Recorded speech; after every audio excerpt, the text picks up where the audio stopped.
Hi everybody, welcome back to Auggy Reads. I hope you guys had a great weekend and great week, great day, great second, great everything. Welcome back to the channel. Today we'll be doing a book unhaul / a book donation. So as you can see, I have a lot of books, too many in fact. I have to have like 3 different bookshelves to cover all my books. And some of them I won't ever read, some of them I have read, some of them I have multiple copies of. And I just want to get rid of some. So I have a local bookstore downtown, and I will go donate those books to this bookstore after this video is done. So I'll be broken today's video up in categories just to make it easier for you guys and for myself. Let's get started. So the first category is shitty author that I don't really care about anymore or ever really did, which is Neil Gaiman. So obviously everyone knows about Neil Gaiman's fucking all that like horrible person allegations, not even allegations, I think they're true. I'm just gonna get rid of some of the books I have of his. I've only read one of them, which is Caroline. And for this video, I'm going to read the excerpts or the synopsis of most of the books. So if you guys are interested, you can check out the books, but not for these because I don't feel like giving him the time of day is really worth it. So the first book I'm getting rid of is Unnatural Creatures. I think it's a short story collection selected by him. I don't know if it's written by him, it's just selected by him. Our first book, gone. Next book is Coraline, and I did read this book, read it for like a college book club. Didn't really care for it, but I just don't think I was in the right headspace for it anyway. So, bye. Next up is Good Omens, which I'm a little sad about because I've heard great things about this book. Terry Pratchett, obviously a goated author, from what I've heard at least. I haven't read any of his books, although I really wanted to get into this world. But I was interested in this book because it just sounds like a book that I would love by one author that's loved, and another author that was loved, not loved anymore. But I'm going to get rid of it because I just can't like really separate my brain from the art. I know that that's something you're supposed to do, and I can do it in certain occasions, but for this one I cannot. So goodbye, Good Omens. All right, this next category is going to be Riordan verse. Now, if you don't know Rick Riordan, the author of the Percy Jackson series. Oh, also by the way, if you guys couldn't tell, if you've watched my videos before, got a haircut. Let me know what you think about it in the comments down below. It's hot in Louisiana summer, and it just the long hair was too much to handle, so I should chop that shit off. Okay, anyway, Rick Riordan presents.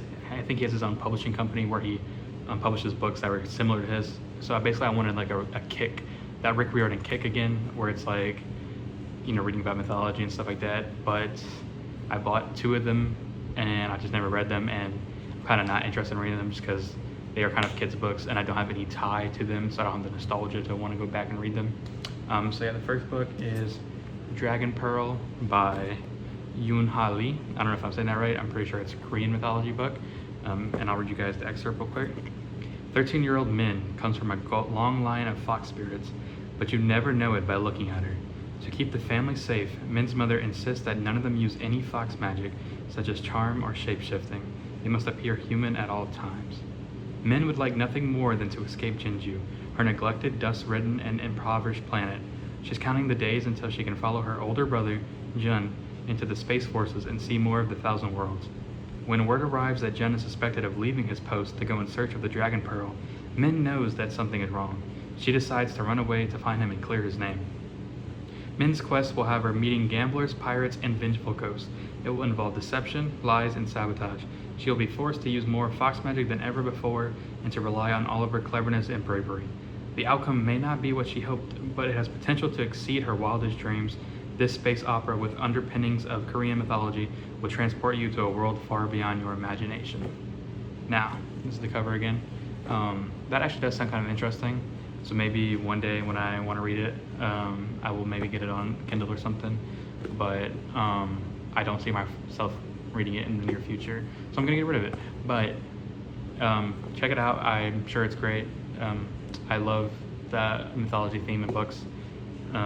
And I originally got it because I thought it was standalone, and then they made it a series, and I have a thing of I don't really like reading on a complete series, which I know is a big thing because I love Game of Thrones, but we'll digress. Next book is Tristan Hole Punches a Hole in the Sky.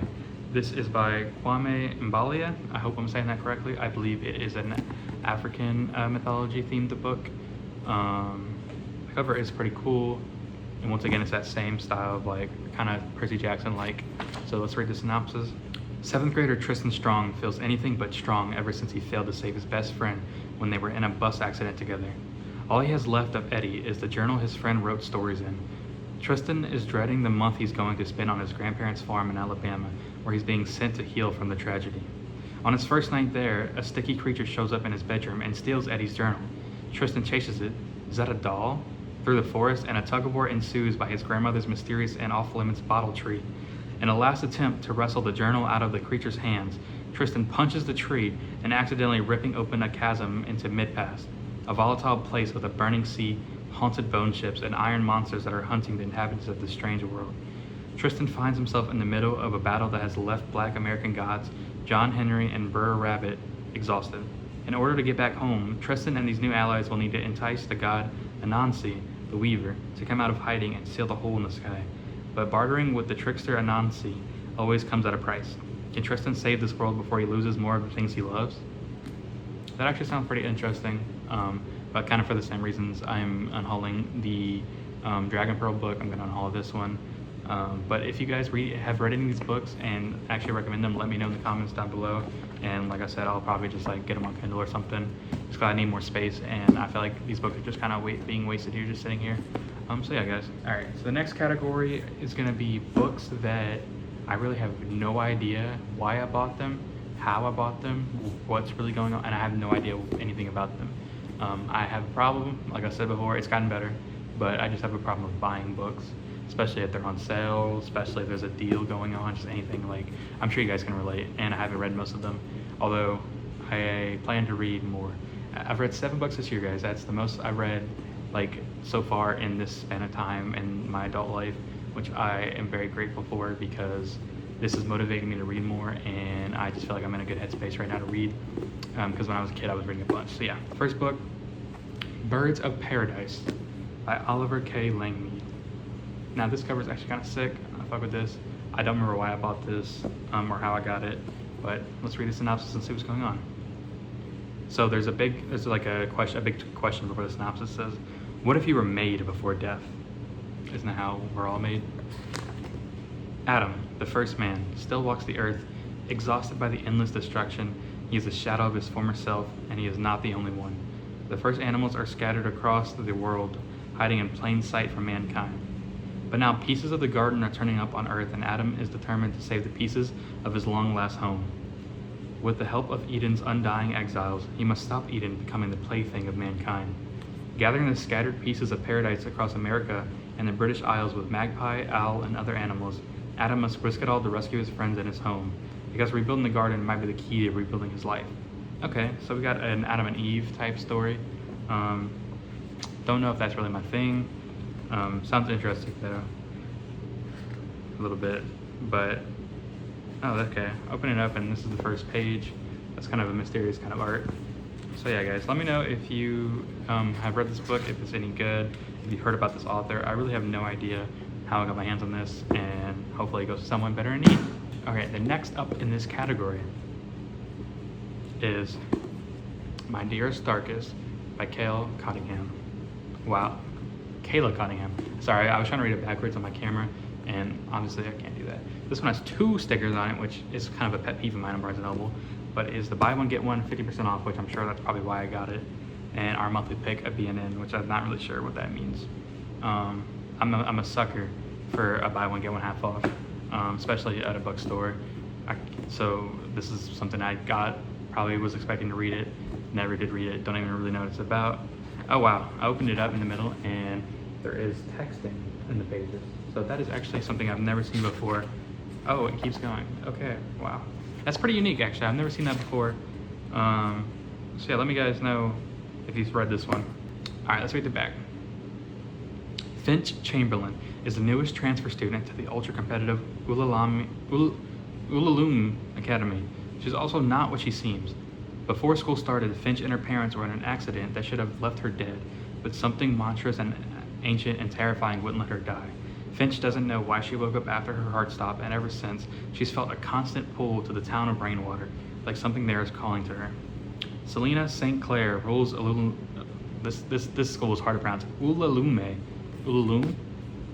You guys let me know what you think about that. She's careful not to let anyone get too close to her until she meets Finch. The two girls are instantly drawn to each other, even though Selena fears letting Finch in will change everything. One night, Finch, Selena, and their friends accidentally summon a creature of immense power in the depths of the school. It promises to grant every desire the girls have kept locked away in their insecure hearts: beauty, power, adoration, in exchange for a price. But as the cost of their wanting becomes more deadly, Finch and Selena must learn to work together to stop the horror they've unleashed before it consumes the entire island. Okay, so it takes place on an island. That's pretty sick. It kind of just seems like a standard demon summoning, like, oh, make me the most beautiful person in the world, and in exchange, I become the most ugly person in the world. Picture Dorian Gray type stuff. I will say the texting is pretty cool in there, but I'm never gonna read it. It's been sitting on my shelf. I've never looked at it once and be like, ooh, let me pick that up. And I don't really like the cover, so bye. All right, guys, that is the end of that category. The next category is books that I've already read / own another copy of. So first up, Dune Messiah.